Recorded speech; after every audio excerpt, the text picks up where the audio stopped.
오늘 우리에게 주시는 하나님의 말씀은 사무엘하 2장 1절부터 11절까지 말씀입니다. 사무엘하 2장 1절부터 11절까지의 말씀입니다.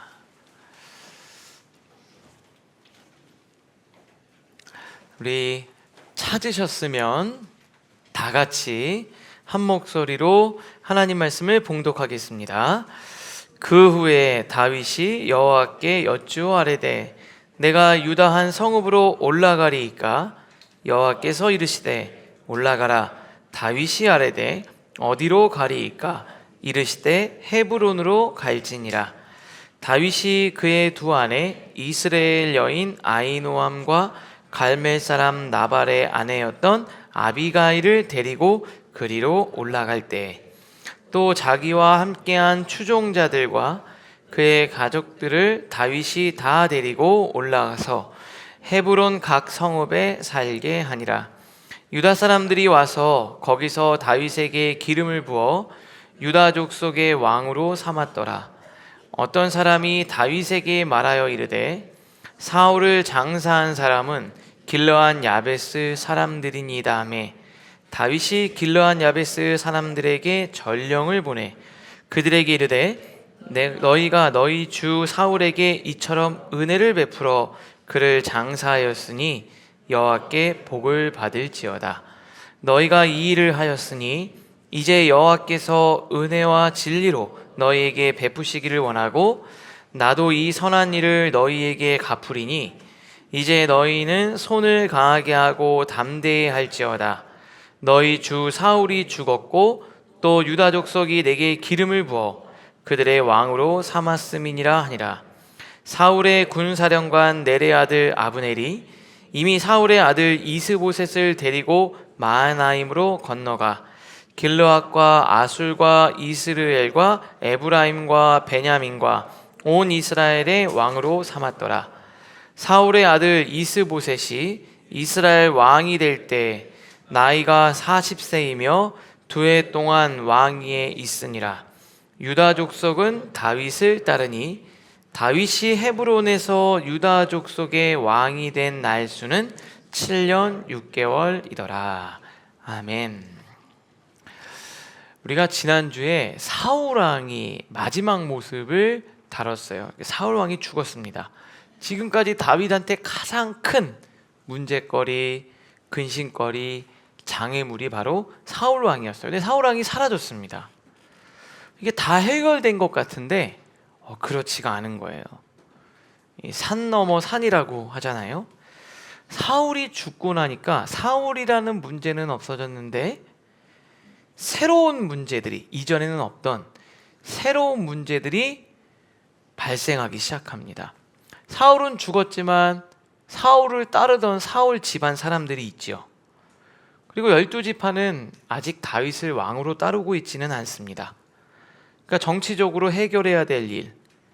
근데 그 일은 굉장히 민감하고 예민한 사안들이에요. 정말 다윗이 사울만 죽으면 다 해결될 것 같은데 제일 큰 문제가 사라졌지만 또 다른 문제들이 우리 삶에 찾아오게 된다는 거예요. 그때 다윗이 가장 먼저 무엇을 했는지 오늘 저희가 첫 번째로 좀 주목해 보려고 합니다.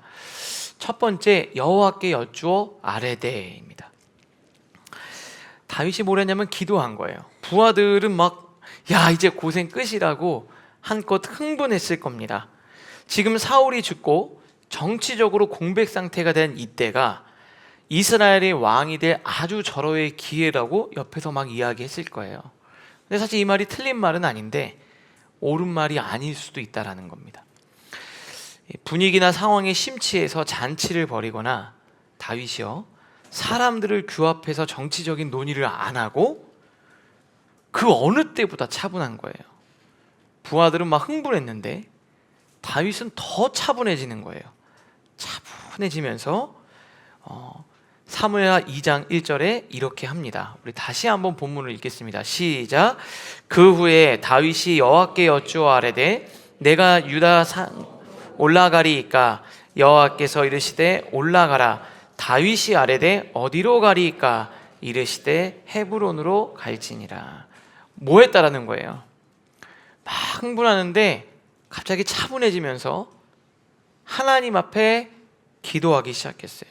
급해지는 마음을 내려놓고 감정적으로 흥분된 부하들을 잠시 제지하고 이 상황이나 분위기에 휩쓸려 가지 않도록 하나님 앞에 기도하기 시작했어요. 어찌 보면 지금이 엄청 중요한 시간이라는 것을 그가 영적으로 캐치한 걸지 모르겠습니다. 정치적으로 민감하고 예민한 사안들을 하나님 뜻 가운데 선하게 이것들을 해결하기를 바라는 마음으로 하나님 앞에서 기도를 하는 거예요. 하나님 앞에서. 여러분, 이전에 다윗은 안 그랬어요. 사무엘상 27장에 자기 생각과 감정을 따라 블레셋으로 내려갔죠. 그래서 어떻게 됐습니까? 블레셋 왕에서 미친 척하고서야 겨우 살아남았어요. 그리고 또 블레셋에게 내려가서 어떻게 됩니까? 상황에 밀려서 블레셋으로 도망갔다가 정말 원치 않는 전쟁에 휘말릴 뻔해요. 그리고 나서 자기 가족들 재산 다 잃고 다 아말렉에게 빼앗기고 그리고 믿었던 부하들에게까지 죽임을 당할 뻔한 지경에 이르게 됩니다. 그러니까 다윗이요, 이 모든 과정을 다 겪으면서 최근에 이 일을 겪으면서 다윗이 한 가지 깨달았어요.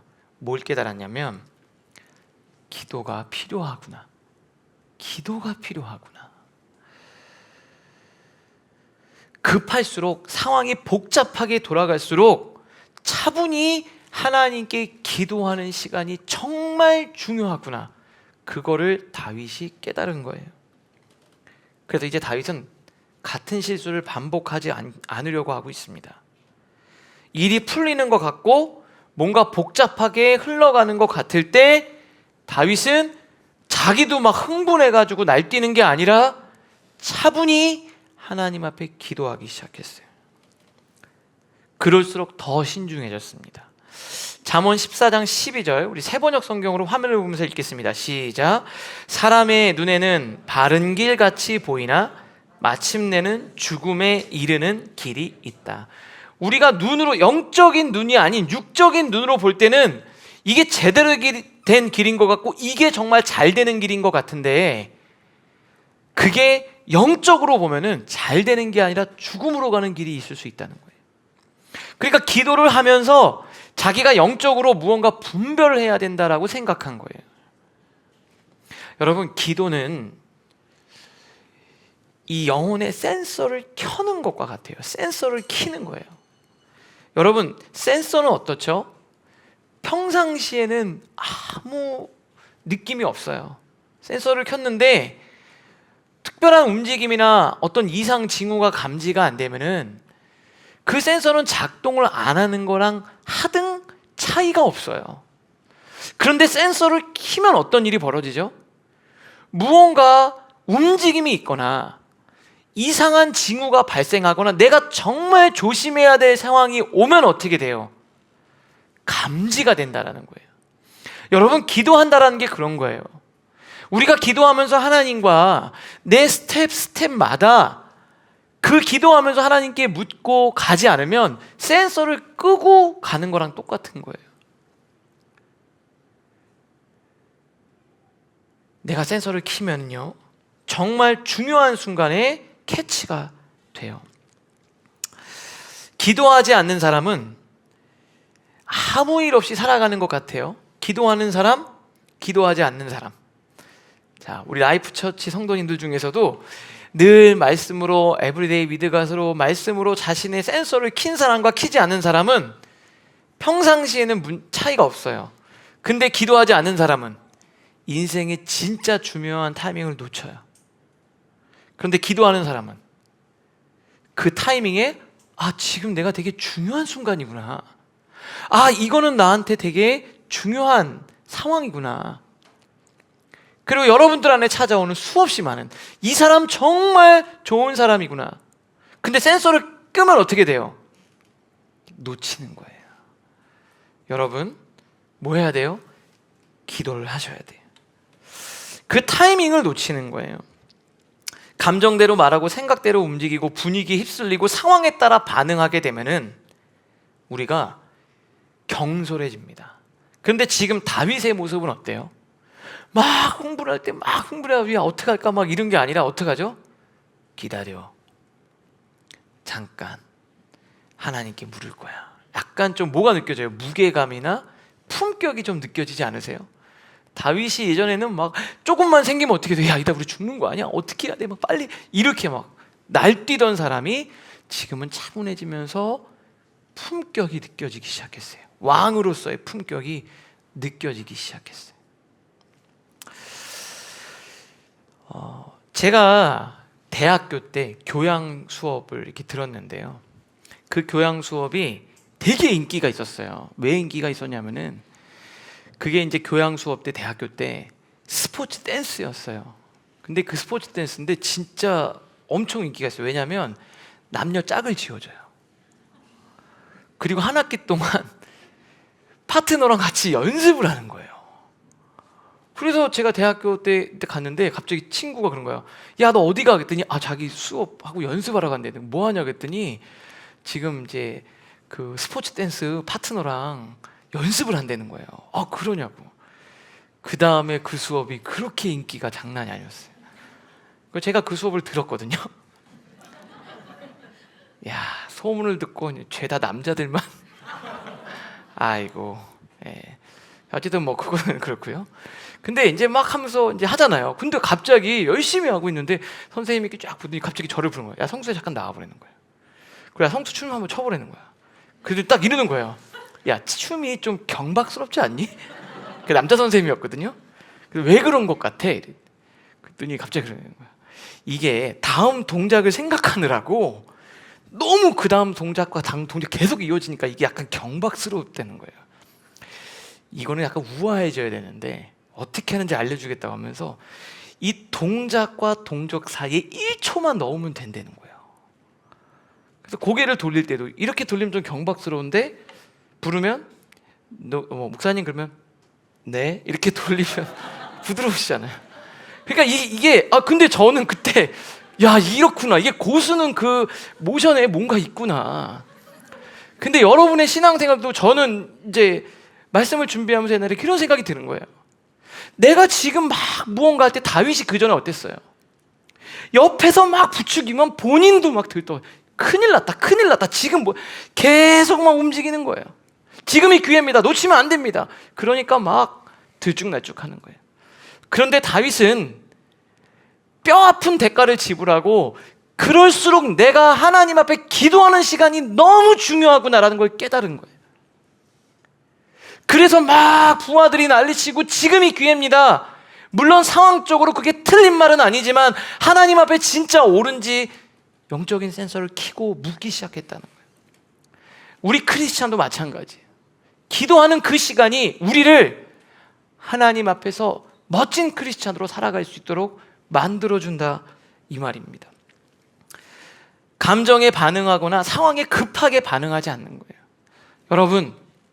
여러분은 내가 어떤 결정을 하고 막 길이 열리는 것 같고 막 급하게 진행될 것 같을 때 잠시 하나님께 묻고 기도할 수 있는 시간을 갖고 있냐 이 말이에요. 하나님 앞에 하루를 시작하면서 막 오늘 할 일이 산더미 같은데 진짜 오늘 너무 할 게 많다. 그때 잠깐 내려놓고 하나님 저에게 지혜를 주세요. 하나님 분별력을 주세요. 하나님 정말 제가 어떻게 해야 되는지 순간순간 지혜를 주세요. 그렇게 묻고 기도하는 시간이 그 영적인 1초가 있냐 이 말입니다. 그건 굉장히 중요한 차이를 만들어내요. 별거 아닌 것 같이. 여러분 회사 취업이 안 될 때는 취업만 되면 너무 좋을 것 같지만 취업된 친구한테 물어보면은 이제부터 너무 힘든 거예요. 취업은 그냥 붙으면 되지만 가면 어떻게 돼요? 경쟁해야 돼요. 눈치 봐야 되죠. 관계 맺어야 되죠. 직장 상사의 이 감정 기복이 심한 직장 상사를 또 맞춰야 되죠. 어려운 거예요. 살아남아야 되죠. 여러분 결혼하면 어떻게 돼요? 결혼하신 분들께 물어보세요. 결혼만 하면 끝인지. 그러면 막 그냥 헛웃음을 지으실 거예요. 진짜 민감하고 예민하고 복잡한 상황들이 이어지는 거예요. 여러분이 직장을 위해서 기도하셨어요? 취업되면 더 기도하셔야 돼요. 사실은 여러분이 결혼을 위해서 기도하셨어요? 살면 진짜 기도하지 않고는 가정을 이루며 살 수가 없어요. 다윗은 지금 깨달은 거예요. 지금이야말로 더 기도해야 될 때구나. 사울이라는 정적이 죽었지만 지금 내가 정말 기도해야 될 때구나. 왜 그랬을까요? 최근에 그가 기도하면서 영적인 센서가 켜진 거예요. 센서가 꺼진 사람은 지금 아무것도 감지가 되지 않지만 다윗은 센서가 켜졌기 때문에 내 삶에 지금 너무 중요한 타이밍이라는 것을, 한순간 한순간 하나님의 지혜가 있으면 안 된다라는 것을 그가 깨달은 거예요. 사랑하는 청년 여러분, 기도하셔야 돼요. 말씀 보고 기도하셔야 돼요.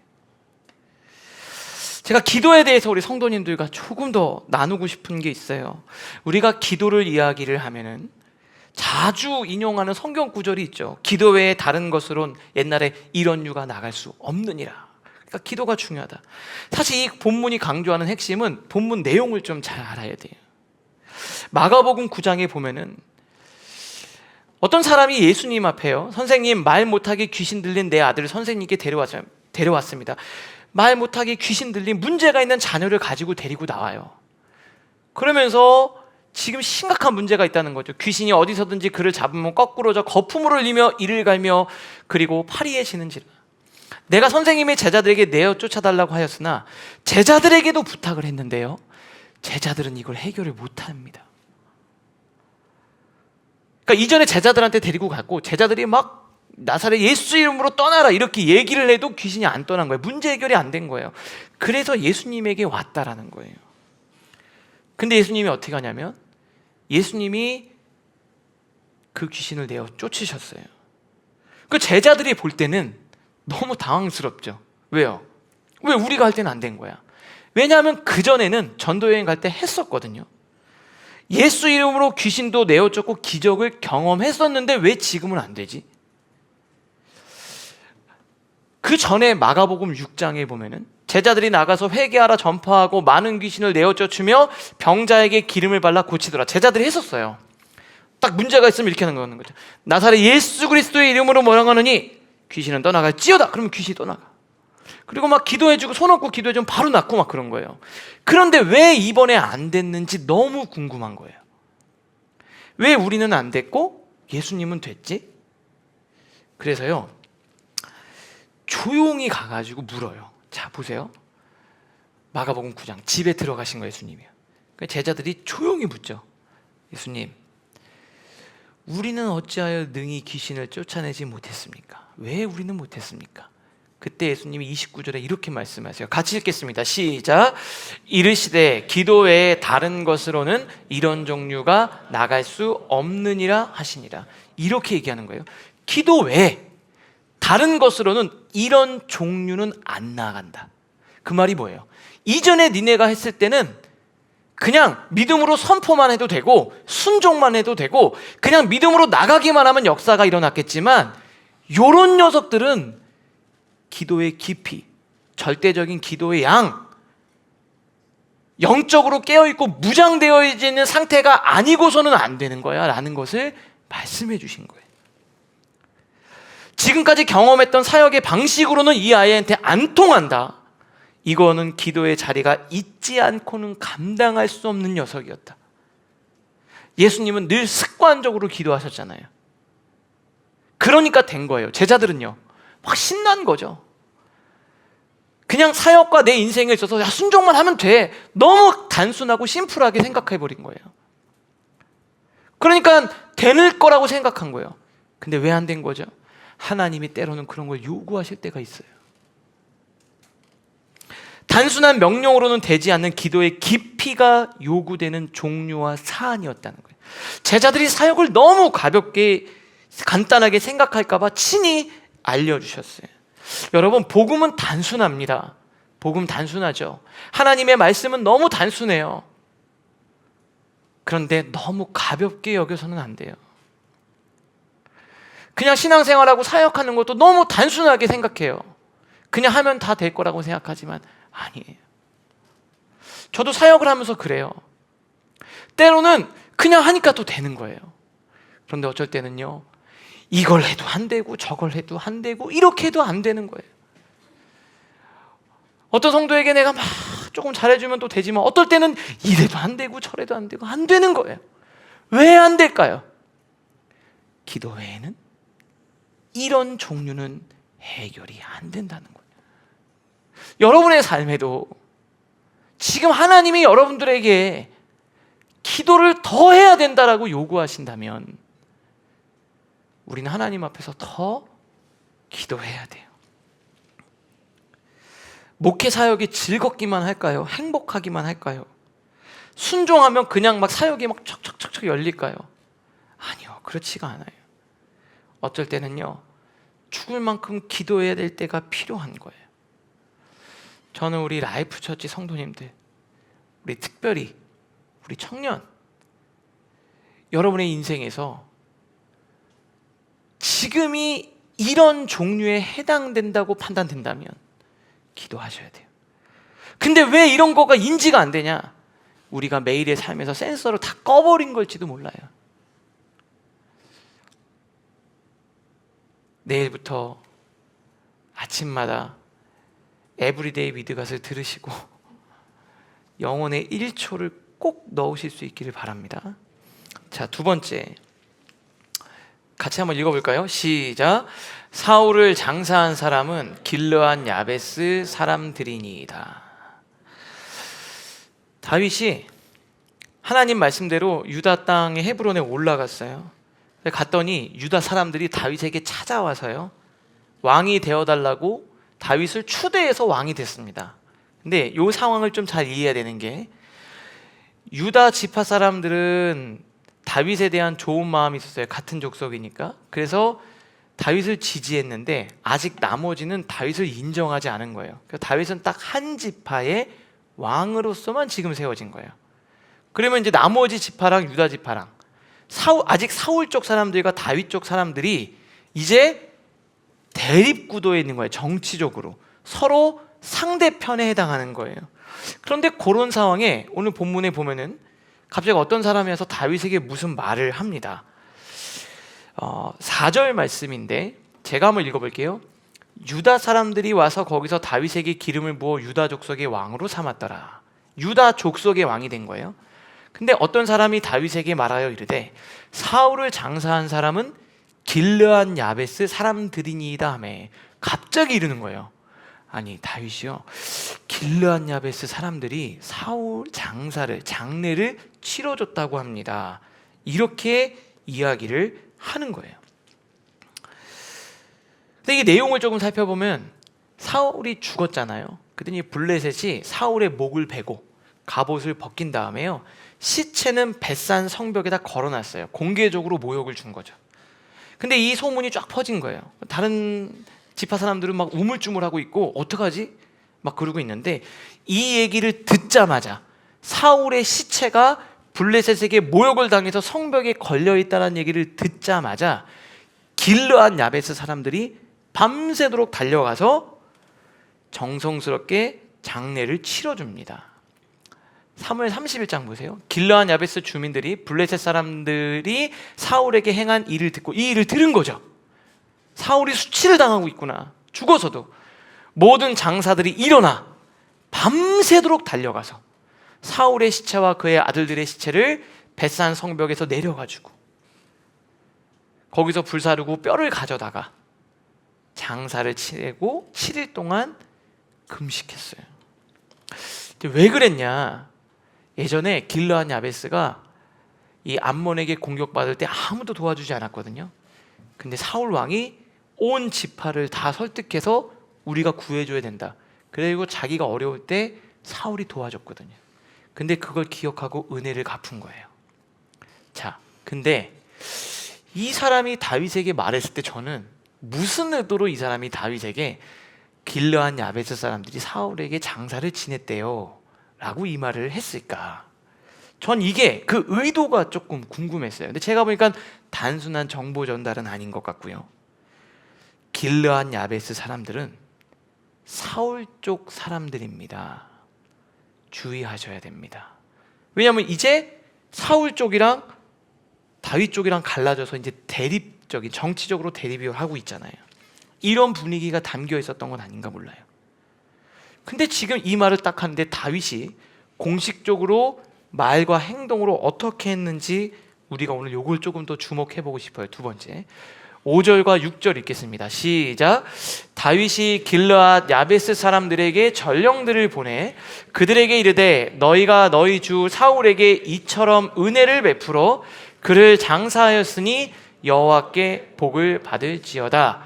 너희가 이 일을 하였으니 이제 여호와께서 은혜와 진리로 너희에게 베푸시기를 원하고 나도 선한 일을 너희에게 갚으리니. 지금 뭐라고 얘기했냐면요, 이렇게 얘기하는 거예요. 다윗이 전령을 보냈잖아요.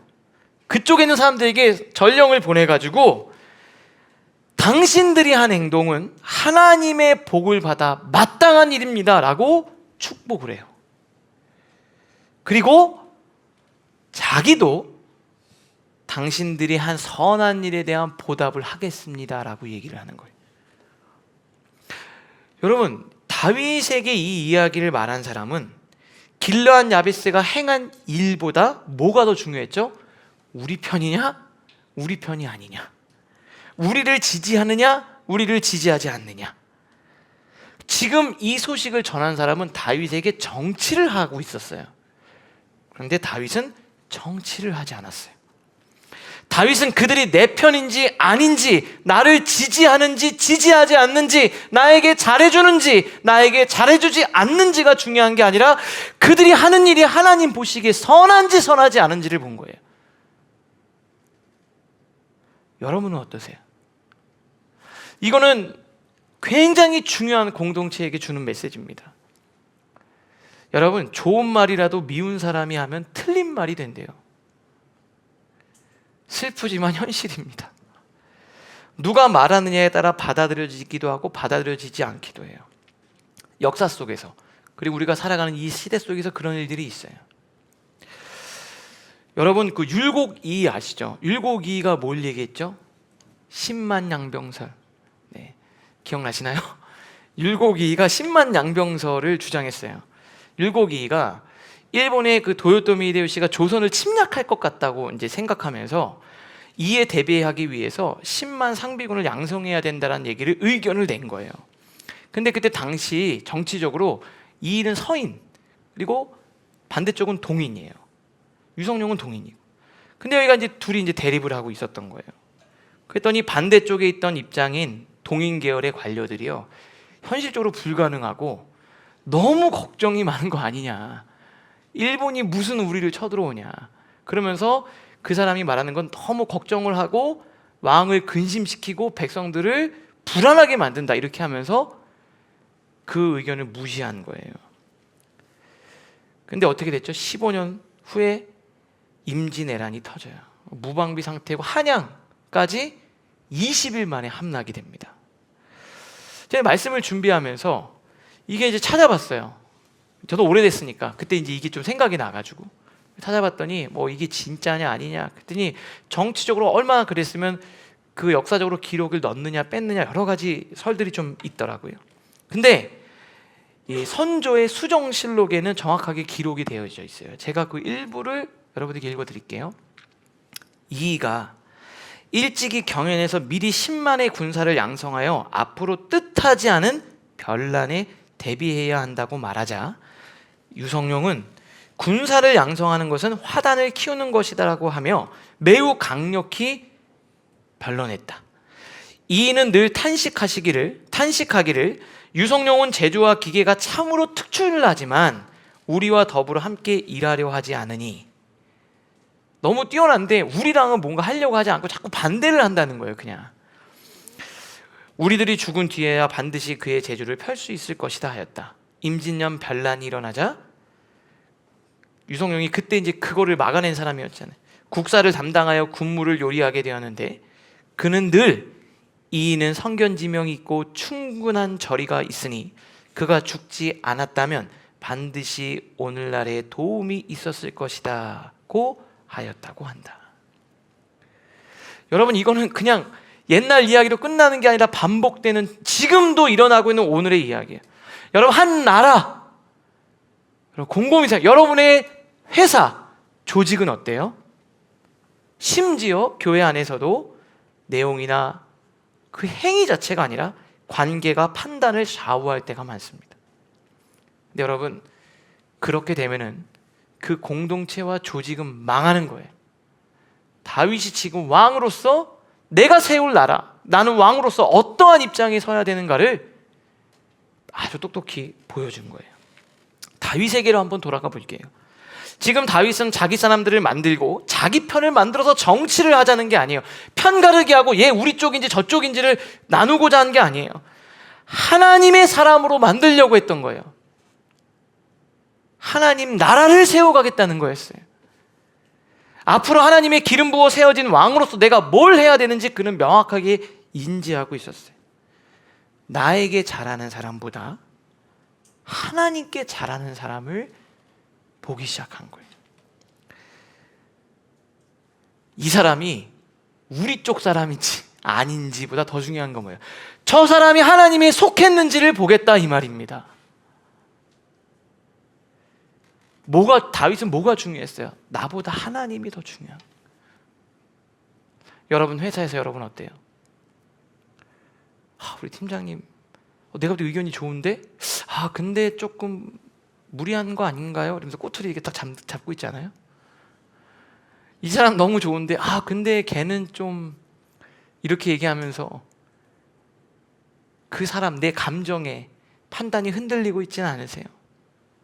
다윗 정말 지금 다윗에게는 한 사람이라도 더 내 편이 필요하지만 다윗은 그거보다 훨씬 더 큰 그림을 보고 있는 거예요. 내가 세워가야 될 나라가 어떤 나라가 될 것인가. 사도 바울의 고백, 이 영성가의 고백인데 빌립보서 1장인데요. 이렇게 돼 있어요. 바울이 지금 감옥에 갇혔어요. 감옥에 갇혔는데 누가 와서 바울에게 소식을 전하는 거예요. 사도 바울, 지금 밖에서 정말 이상한 사람들이 있어요. 그러면서 뭐라 그러는지 15절, 어떤 이들은 투기와 분쟁으로, 어디든 막 지금 사도 바울 없을 때 자기가 한 자리 차지하려고 막 인기를 얻으려고. 근데 어떤 사람들은 착한 뜻으로 하고, 누구는 잘하지만 일부는 선한 의도가 없어요. 그러면서 열심히 하는 사람, 내가 복음을 변증하기 위해 세우신 받은 줄 알고 사랑으로 하나. 17절 같이 읽겠습니다. 시작. 그들은 나의 매임에 괴로움을 더하게 할 줄로 생각하여 순수하지 못하게 다툼으로 그리스도를 전파하니라. 사역을 되게 열심히 하는 거예요. 근데 왜 열심히 하는 거예요? 바울에게 괴로움을 주려고. 바울 사람들 다 데리고 가고 내가 더 인정받고 이러려고. 바울이 이러면 배가 아프겠지. 바울이 아무것도 안 하는데 내가 아주 질투와 그 시기 때문에 열심히 하는 거예요. 되게 열심히. 그래서 이렇게 돼 있잖아요. 순수하게 하는 사람도 있지만 그렇지 않은 사람도 있었대요. 근데 바울의 답변이래요. 그러면 무엇이냐? 그래서 뭐? 이걸 얘기해 준 사람은 뭐라 그랬을까요? 나는 그래도 자기 편에 있는데 그럼 완전히 쟤는 이제 바울사도 없다고 막 자기가 왕이에요. 막 너무 열심히 해. 너무 열심히 해서 이상해. 이렇게 얘기하는 거예요. 근데 바울이 뭐래요? 근데 그게 뭐 그렇게 문제냐? 거칠애로 하나, 참으로 하나, 무슨 방도로 하든지 전파되는 것은 그리스도니 나는 기뻐하고 또한 기뻐하리라.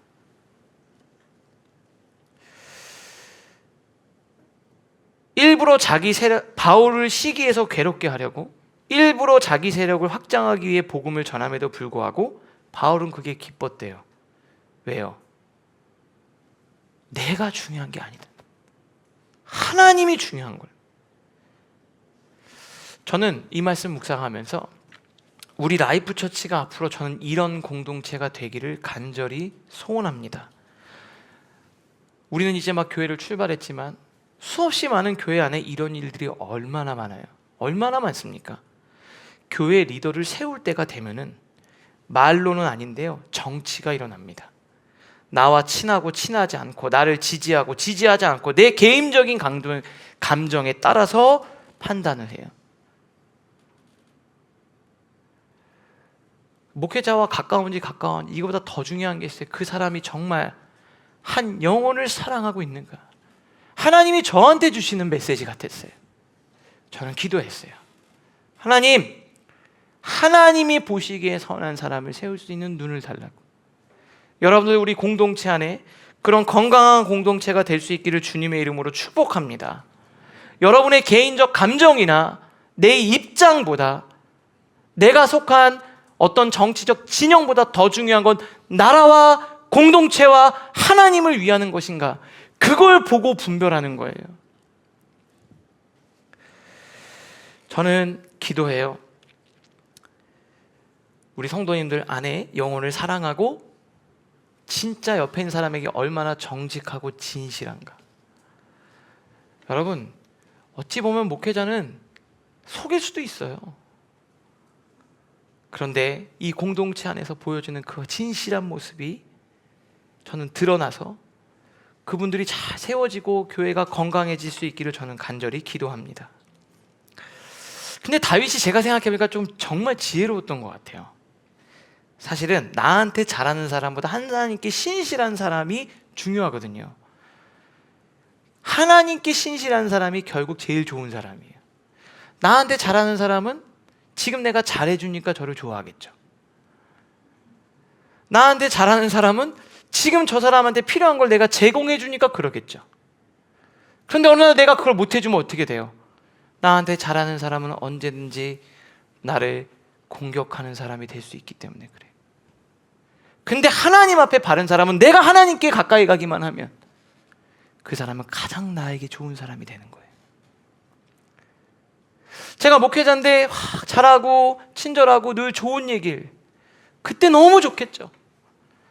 그런데 그게 아니라 때로는 바쁠 수도 있고 때로는 놓칠 수도 있고 아니면 때로는 신앙적 겉면을 들을 때도 있어요. 근데 그 사람의 중심이 사람이 아니라 하나님께 서 있는 사람이라면 문제가 발생하지 않아요. 여러분들도 마찬가지. 쟤는 너무 일도 잘하고 정말 정직한데 나한테 왜 이렇게 뻣뻣한 거야? 여러분, 그런 거 신경 쓰지 마세요. 다 좋은데 그냥 싫어. 하나님, 제가 정말 좋은 사람을 볼 수 있는, 하나님이 보실 때 바른 분별력을 갖게 해달라고 여러분 기도하세요. 그리고 여러분도 사람을 기쁘게 하는 게 아니라 하나님을 기쁘게 하는 자들이 될 수 있기를 주님의 이름으로 축복합니다. 저도 그래요. 저의 부족한 성품, 제 한계가 나면 나를 개인적으로 좋아했던 성도들은 언제든지 돌아설 수 있거든. 그러나 하나님을 바라보는 거죠. 내 사람을 만들면 문제가 생겨요. 하나님 사람을 만들어요. 내 편에 속한 사람을 만드는 게 아니라 하나님께 완전히 속한 자들이 되어야 되는 거예요. 어찌 보면 다윗이 정말 하나님이 주신 지혜, 전 이거 어떻게 생겼어? 이런 지혜가 어떻게 왔을까? 다윗이 지금 뭘 했기 때문에 그래요? 영적인 센서를 켰기 때문에. 영적인 센서를 끄면 어떻게 돼요? 맞아 길르앗 야베스 얘네들은 일단 제일 안 좋은 애들이야, 이렇게 됐을 거 아니야. 센서를 켜야 돼. 여러분, 기도하면 하나님이 말씀 속에 다 주세요. 그렇게 기도하면 나가실 수 있기를 바랍니다. 마지막 세 번째 같이 읽겠습니다. 시작. 헤브론에서 7년 6개월. 사실 사무엘 상하 요 기간이 다윗의 생의 과도기예요. 아까 말씀드린 것처럼 사울이 죽으니까 원래 그래요. 큰 문제 해결되면 새로운 문제가 다시 수면 위로 오르게 돼 있어요. 근데 어떻게 보면 지금 더 어려운 일일 수 있어요. 민감한 사안들이 있거든요. 이제 유다 지파와 나머지 지파 간에 갈등이 있잖아요. 다윗이 그냥 다 죽이고 장악할 수도 있겠지만 그러면 통합이 안 될 거 아니에요. 그죠? 근데 하나님이요, 다윗을 한 번에 온 이스라엘 왕으로 만들지 않으셨고요, 유다 지파만의 왕으로 세워서 헤브론에서 7년 6개월을 기다리고 온 이스라엘의 왕이 됩니다. 오늘 본문 8절에 보니까 사울의 군사령관 넬의 아들 아브넬이 사울의 아들, 나머지 죽지 않고 살은 이스보셋을 데리고 마하나임으로 가서요, 나머지 사람들 지파들 다 모아서 왕으로 세웁니다. 사실은 자기가 실권을 장악하고 있는 거예요. 길르앗과 아술과 이스라엘과 에브라임과 베냐민과 온 이스라엘의 왕으로 삼았더라. 사울의 아들 이스보셋이 이스라엘의 왕이 될 때에 나이가 40세이며 2해 동안 왕위에 있으니라. 유다 족속은 다윗을 따르니. 이게 딱 보여주는 거예요. 지금 딱 갈라진 거예요. 그리고 두 지파 간에 전쟁도 벌어지고 여러 가지 갈등도 생기는 거예요. 그러면서 11절에 이렇게 기록하고 있습니다. 같이 읽겠습니다. 시작. 다윗이 헤브론에서 유다 족속의 왕이 된 날수는 7년 6개월이더라. 헤브론에서 7년 6개월을 기다려요. 저는 이걸 헤브론의 시간이라고 생각합니다. 하나님, 내가 기대한 것보다 하나님이 주신 게 너무 작아. 근데 그 기간이 정치적으로는 훈련이고 영적으로 성숙의 시간이 되는 거예요. 근데 정말 중요한 게 있어요. 여러분, 늦어지는 것 같지만 반드시 성취됩니다. 온 이스라엘이 아니라 그저 작은 유다 족속 하나인데요, 하나님은 그 시간 동안 다윗을 훈련시키신 거예요. 다윗이 갑자기 온 이스라엘의 왕이 되면 좋은 것 같지만 아직 여기저기 문제가 생겨서 되게 어려워질 거예요. 근데 그 기간 동안에 하나님이 다윗을 훈련시키셨어요. 차근차근 훈련시키셨어요. 여러분들도 헤브론의 시간, 늦어지고 아직 조금 기대에 못 미치는 여러분의 삶의 시간들이 있을지도 몰라요.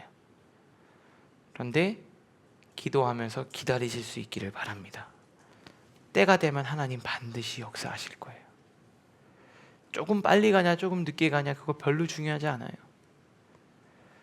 조금 빨리 가는 것 같은데 거기서 삐끗하면 더 어려워요.